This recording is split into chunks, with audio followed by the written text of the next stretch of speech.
Welcome to the Daughter Arise channel. My name is Yvonne, and this channel is all about bringing you content surrounding childhood sexual abuse. On this channel I share things around my experiences.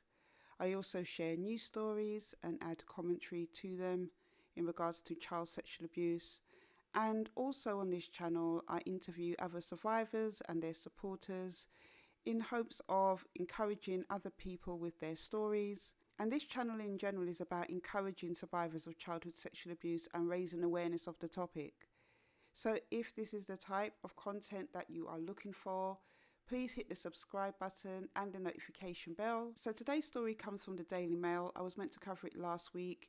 It's in regards to Lady Lavinia Norse, who is on trial for historical sexual abuse of a boy. The widow of a High Court judge has gone on trial charged with historical sexual abuse of a young boy in the 1980s. The 77-year-old has gone on trial at Peterborough Nightingale Court, where she denies 17 counts of sexually abusing a boy under the age of 12. The charges, which all relate to the same male complainant, are 5 counts of indecently assaulting a boy and 12 counts of indecency with a child. Jennifer Knight QC prosecuting said the boy had never told anyone about what Lady Lavinia did to him. He tried to bury away the memories and did not think about them.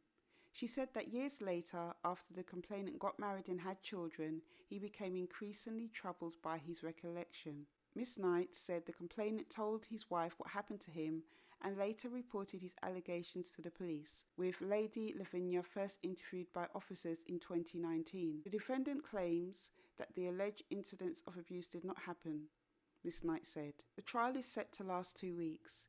So I just wanted to quickly summarise this story, and I think I'm going to do a follow-up to this story as well to, see what happens with it. But it just goes to show that, people who commit this type of crime can never rest on their laurels to think that they will never be found out.